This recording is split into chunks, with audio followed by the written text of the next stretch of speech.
Bonjour. On va refaire quelques minutes sur l'immunité. On est quasiment 60 millions de Français à être vaccinés aujourd'hui.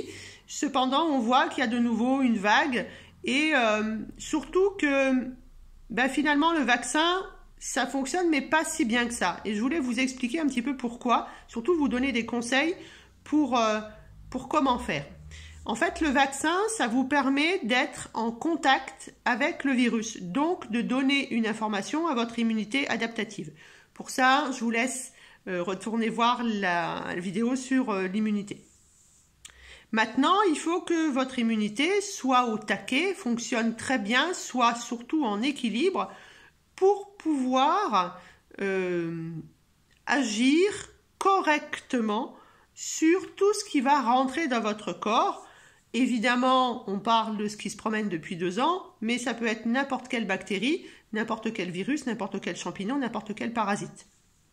On rentre quand même dans une période où il y a beaucoup de vent et d'humidité, comme on dit en médecine chinoise. C'est donc très important de pouvoir se protéger. Alors, comment on prend soin de son système immunitaire ?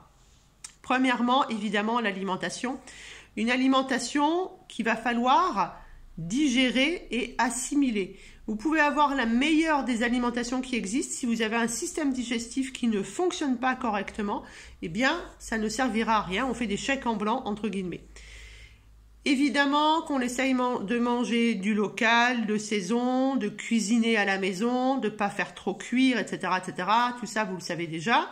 Et on va, en cette saison, pour prendre soin de son système immunitaire, avoir plutôt tendance à favoriser la vitamine C, la vitamine D, les vitamines B, le zinc. Faites attention au zinc. Il y a beaucoup de personnes qui prennent du zinc en complément alimentaire. Si vous êtes au-dessus de la norme en zinc, vous pouvez avoir des conséquences qui ne sont pas néfastes. En cuivre, bien entendu. Donc, toutes les vitamines C, D, B, le zinc, le cuivre. La vitamine D, vous vous souvenez, on la prend le soir, si possible dans du gras. Pour information, les hautes autorités de santé ont validé le fait que lorsque l'on avait un statut en vitamine D qui était dans les normes hautes, on avait moins de risques d'avoir des effets secondaires de la chose qui est dehors. C'est validé par la haute autorité de santé. Donc foncez faire vérifier votre statut en vitamine D et prenez un complément alimentaire si c'est nécessaire. Là aussi, prenez conseil, c'est important parce que la vitamine D, c'est pas comme ça, c'est en fonction de votre poids, par exemple. Pour que cette alimentation qui m'amène tout ça soit assimilée, il faut qu'elle soit digérée. La digestion commence dans la bouche, il faut mâcher, il faut saliver, puis descendre dans l'estomac. Il va falloir que vous ayez un estomac qui soit chaud, qui soit riche en enzymes, qui soit riche en acide chlorhydrique pour pouvoir digérer correctement. Puis derrière, un intestin qui ait des jonctions serrées pour pouvoir faire son job. Pour pas que justement le système immunitaire qui est là en dessous soit mis en exergue et plus capable de gérer les agents étrangers. Ensuite, il est très important d'être avec un statut d'antioxydant plutôt élevé. Alors, les antioxydants, c'est quoi ? C'est tous les fruits et tous les légumes qui sont très colorés. Ça peut être la carotte actuellement, c'est aussi évidemment les oranges, etc. Enfin, il y a plein d'antioxydants. Je vous laisse tous les légumes à feuilles vertes. Je vous laisse aller chercher ça sur Internet, sinon la vidéo va durer des heures. Pourquoi les antioxydants ? Parce que les antioxydants, ça va éviter qu'on ait trop de radicaux libres dans le corps, qu'on appelle des ROS, R.O.S, qui ont tendance à enlever l'équilibre de l'immunité. Là aussi, si vous souhaitez prendre des compléments alimentaires, demandez conseil. Un très bon antioxydant, évidemment, il y a